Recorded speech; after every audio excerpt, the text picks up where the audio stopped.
Hello and welcome back for the Valentine Special Part 2.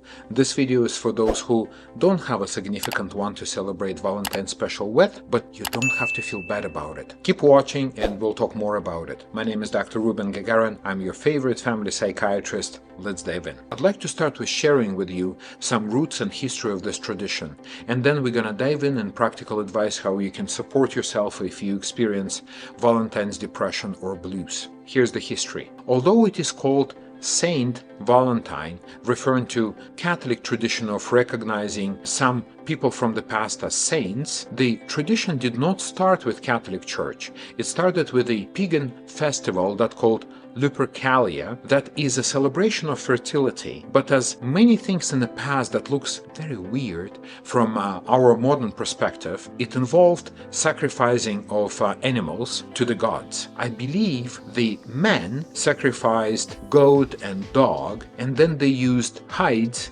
that is like skin, usually unprepared, to whip young women, and the belief was that if women get whipped with this, then it improves their fertility. So poor young women with this misguided belief, they lined up for this tradition and men whipped them with hides. Then it seems as a part of that festival, men also had some sort of lottery and they drew the names of the young women who they then spent next few days, usually from February 13th to 15th, celebrating. It involved a lot of drinking wine, and I guess it was a lot of fun, except of the whipping part.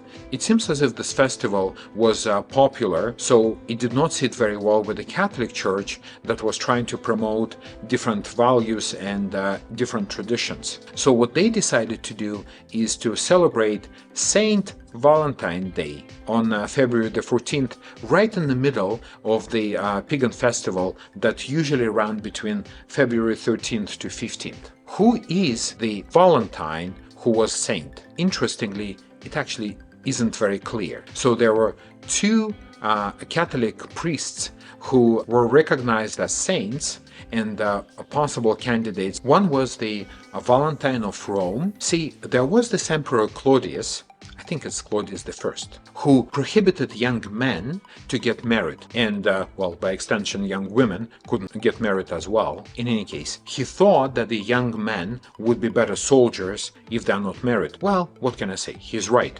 But that is kind of violation of human rights. Well, he didn't really care about that. And there was this priest, Catholic priest, Valentine, who secretly married young men and women. So at some point, Emperor learned about it, and he executed for a Valentine in the year 270. There was another Valentine of Tournai who also performed secret marriages for young men and women, and also was executed also by Claudius, but I think it was Claudius II. In any case, there were two different distinct people. At least one of them was executed on February the 14th, hence the date. Now you can see that all of these ancient traditions that would not really sit well with the feminist movement of this day, and Catholic traditions kind of overlap to create a Saint Valentine's Day that was supposed to be a celebration of love and union and fertility. Somehow, in the middle of 20th century,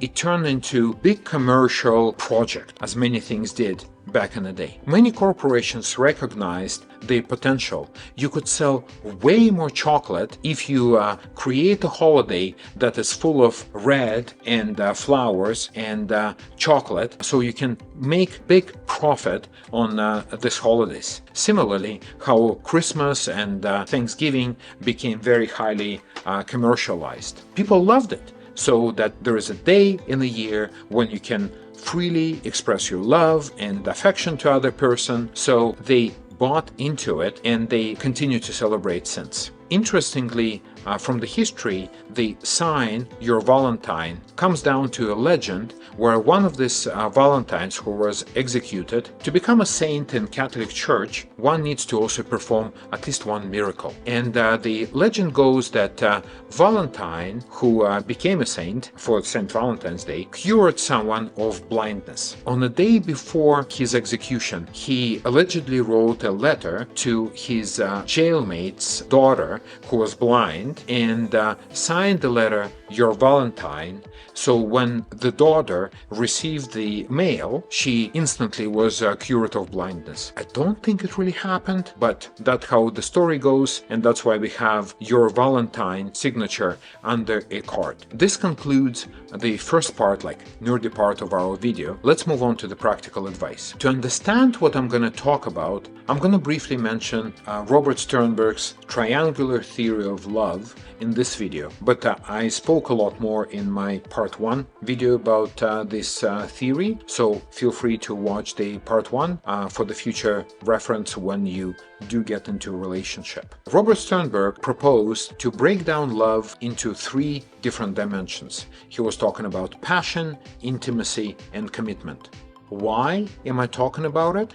Because if you feel depressed or you experience Valentine's blues, it may be because you're missing one of the 3, not all of them. If you think about it, the commercial aspect of the St. Valentine's Day emphasizes only one type of love, that is passion, that is romantic love. Doesn't really say much about the intimacy and commitment part. So when you feel left out on a Valentine's Day, it actually may have nothing to do with love, but it may have something to do with lust. Well, if you feel lack of passion in your life, there are a couple of different ways how you go about it. Well, I don't have to mention dating apps if this is the only thing that you're missing. However, there are also other ways of expressing your passion. One may express their passion through making videos for YouTube or making other artsy projects. You may be passionate about animals. You may be passionate about other people or compassionate towards other people. So if you have the strong feeling about something else,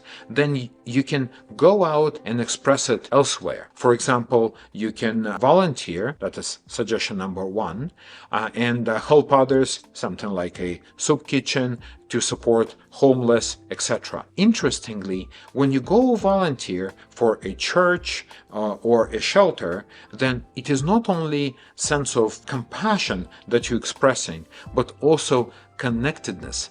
You're not going to be alone. There are going to be other people out there with the similar values, and you may be able to connect with them. If you're missing intimacy, try to think about someone in your life who you really trust. It could be your friend or a parent or another family member, and maybe you can set up time with them. Maybe even on Valentine's Day, just not in the evening, but sometime during the day. Maybe you connect with them virtually, have a phone call, share with them your feelings. If you're afraid for the future, if you think that you need someone in your life to look after you when you get old, well, there are so many other days in a year that you can create this commitment and build long-lasting relationships. You don't have to necessarily feel bad on this particular day. Just think about all of the days that come after this. In conclusion, suggestion number 1, reach out to your friends and family to talk about your feelings. Suggestion number 2, volunteer and help others to express your compassion and connectedness. You can